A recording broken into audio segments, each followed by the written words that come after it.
Hi everybody, it's Alisa Marie here with another Martini Talk, and today I'm hanging out with my friend Chuck, and we are going to talk about how to be putting your best foot forward whenever you're doing your speaking, and he's got a lot of really unique and cool things to share. Thank you for being here. Well, thank you for the invitation. Yeah, so talk to me. What's going on with you? Tell us about your business. Well, I'd say it's in two sections because I still have a regular job, so I do a lot of coaching for our executives and our staff people, whatever, to help them do better presentations. But then I also have friends and people on the side who come and make requests and want to be more effective as a presenter. Right. So you've had years and years experience with TED Talks. I haven't done any TED Talks myself, but I've coached speakers for TED Talks. Right. And that's a lot of excitement. Yeah. And then call it a hobby. I know that there are lots of people who recognize that TED speakers are often very, very good. And since all those talks get posted online on their website, I evaluate some of them and say, okay, you can go and watch these speakers, and here are the things they did really well, and you should emulate. Here are the things that they could have improved on. So they're a good source of Study. yeah. Yeah. And the other thing, too, is that you mentioned you've been working with Toastmasters as well. I've been Toastmaster forever. Yeah. We won't talk about how long. Oh. Well, I'm familiar with them. I'm very familiar with them. As you know, I'm a realtor as well at Keller Williams Memorial, and they offer all sorts of wonderful classes for the realtors, and that is one of the organizations that's a part of our regular schedule on the calendar. I have not been in the office this year because of what's going on, so I don't know if they've been doing their meetings on Zoom or how they've been handling that. But Our club has been doing ours online. has that been effective, do you think, or has it been kind of difficult? It's difficult. In some ways it's easier because people can come in and they don't have to travel. So it's easier to attend a meeting, but at the same time I think the attendance is down because There's something lost. there's something lost. Yeah. A lot of what makes Toastmasters effective is the relationship, because you're giving a speech, presentation, and you expect these people to Feedback. give you very honest feedback, very direct feedback. You know that they're not out to get you. Right, right. But that relationship has to develop. It's hard to be trustworthy and to give that kind of advice to someone you don't know well. Right. So if I've only met you online, it's more difficult. Yeah. Well, and two, the other thing is that I would imagine it's different whenever you're watching somebody talking like you do in the TED Talk. You're on your computer, right? That's what you're seeing when you see it. And very few people, I don't think I've met anybody actually that's attended a live TED Talk, right? I mean, that's online. So the response that you have to that particular speaker is different than if you're in a Toastmaster. Because usually in Toastmasters, up until the situation with COVID, it's always been people standing up and talking and standing up and talking, and there's that dynamic there that's just so great in terms of you really get to see. Plus, even if you're doing that, you're wearing a mask, right? So then you've really missed out on that too. So I think from your perspective and from my perspective, as people who are in the community, who are with people who are in the community, who are speaking to other people, whether it be online or even in person, or that's maybe dissipated a little bit now because of what's going on, but we'll come back. So much of that is that synergy. And that's really the things that when I watch Gary Vee, Gary Vee is like my favorite in the whole wide world. I think I shared with you that I was in a summit and he took my question and I about fell over out of my chair. I just couldn't believe it.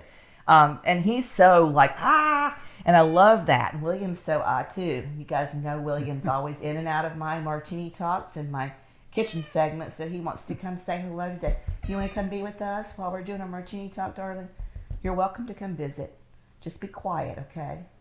Anyway, the dynamic there is what people are so engaged with. They love that. And so I feel like for those that you're probably coaching and talking to, it's very different talking to someone who does a speech like this and someone who does a speech like this, right? You've got to get them to really... And some of the things that you help people develop for live, don't work so well on the small screen. So it's been some trial and error figuring out what things are still good advice and what things need to be changed and tweaked. Well, who do you think, in terms of your client right now, is your go-to? Like, who are you looking for? Like the person who's starting out brand new on YouTube, who needs a coach to help them with their presentation, or are you still? What is your kind of thoughts for the next going forward? What are you thinking you're going to want to really spend time doing and helping? What kind of person is that? It's very open, because my goal is to help people be more effective. And sometimes since I'm also a computer programmer, sometimes I'm making apps and automating things to make people's lives better. And some people be better presenters. They want to be more persuasive and more effective that way. And whether it's beginners or people who are very experienced, it's fun with both. It's fun to be able to see the people get better and know that you did something to help them improve. With the beginners, lots of times, in one sense it's easy because there's a lot of things, and the challenge is I don't want to overwhelm them. We're going to pick one thing. Right. And get better at that. Right. Because it's very easy to blow them away, and it's too much. They don't want to come back. Yeah. It's too much. Yeah. And on the other hand, it's fun with the very experienced speakers. They already know so much and they're so good. I got to help one of the best speakers in the world prepare a presentation, and with her it was very fine tuning. Let's change some of the text, because she already has all the technique that she needs. And with her, it was just focusing on, let's put in some analogies, let's put in some photos differently, and so it was a different type of coaching with her. That's cool. So they're both fun. They are, yeah. So are you going to take off in that direction? Do you think that's where you're going to be for the next 10 years or 15 years or however long? Is that kind of your passion and what you want to really be doing? It's probably not a bad idea. I look and say, what am I really good at? And that's maybe at the top of the list right now. Yeah. So if I'm going to go and do something where I can help people out, that would be a good place to be. I think so. Yeah, and I think too right now, especially for those of you guys watching and have been watching me, and that's what I've been trying to do, is figure out what am I good at, like the skills that I have really got that maybe people always tapped into, but they didn't really think about. Like they're coming to see me for a photo, or they're asking me to plan a vacation or help them with a house, but they also would say things like, Alisa, can you help me with this decorating project? Or can you show me how to plant this? I don't know how to plant this. I'm really concerned about my garden looks like crap and there's something eating it and I don't know what it is. And they'll take a picture and send it to me. Or they've got some funky fruit that their kid picked up at the grocery store and they're like, we don't even know what to make with this. Do you have an idea for a recipe? And just this morning when I was perusing through social media, one of my mommies, she sent me a message and she's like, I'm so sick and tired of seeing all these gorgeous recipes. Where's the book? And I'm like, I'm working on the book. I know now that there's someone out there that's been watching all these recipes and all the magazines for years, and like they want a cookbook. But it's like honing in on what you're good at and really what you can do from home. And with Zoom now for you, I mean, I know again the dynamic isn't going to be the same, but you could pick up people who are honestly, the new wave is this YouTube stuff, and there are a lot of people that are on there that don't have the charismatic personality. They're just scared to be behind the camera, or in front of the camera, I should say. And that that intimidates them, and they don't know how to just, like Sean says, push fear in the face and push record and just do it, get better. Everyone, if you just get better, just keep doing it till you get better. Don't be afraid to do that. But there's a lot of people that I would think would be needing your services. I'd say on one hand, one advantage that they have is they don't see the audience staring at them. So you see a little more casualness just because of that. And people are more comfortable trying it out. The flip side, they see what's already being produced, and I think people get scared that I have to be that good to start. Right. And they're looking at people who've been doing this maybe a couple of years, have all these followers. They already figured out the lighting and where to place things and the sounds and the technical features. So people can get a bit intimidated. I don't know where to begin. Right. But as I say, you start out and You got to get better. start. If you don't start, you're not going to know where you're going to go with it. That's the main thing.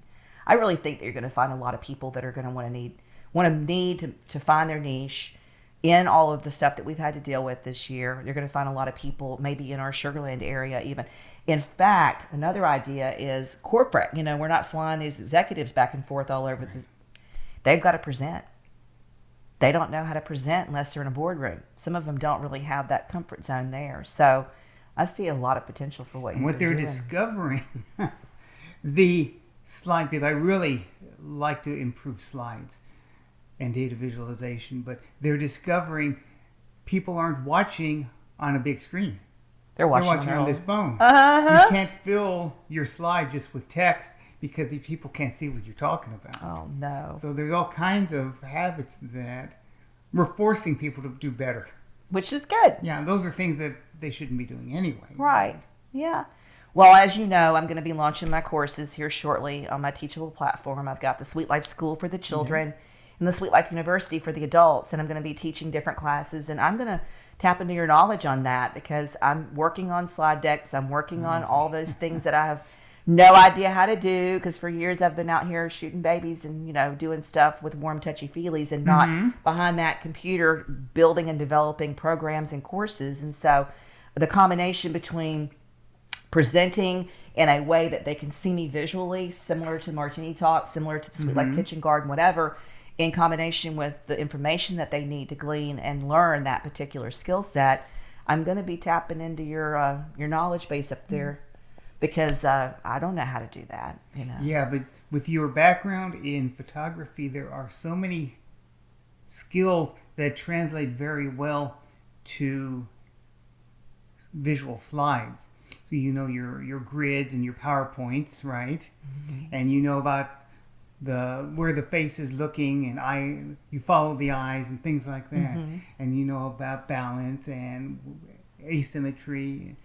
All those good techniques, those are things that you're used to. And if you're making really good slides, you're watching out for those things also. Yeah. Well, I'm going to send it to you to look at and get approval from you because I don't know. And I want to make sure it's right. I want the best experience for the students to have. And they're loving the YouTube channel, which I have to say is a wonderful thing. It's been a great thing for me to do, a great distracting thing for me to not be watching the news and doing all of those sorts of things this year. Has been kind of one of those years that's just been crazy for all of us. But I feel like with everything that I've done, I've kind of tried to just be sweet, and try to teach and be sweet. And now people are coming back to me and saying, oh my God, this is what you do. We want to learn more.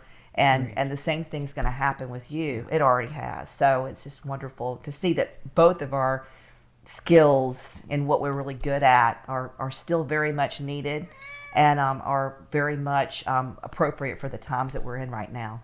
So I want to thank you for coming and seeing me today and visiting. Thank you for the invitation. Yeah.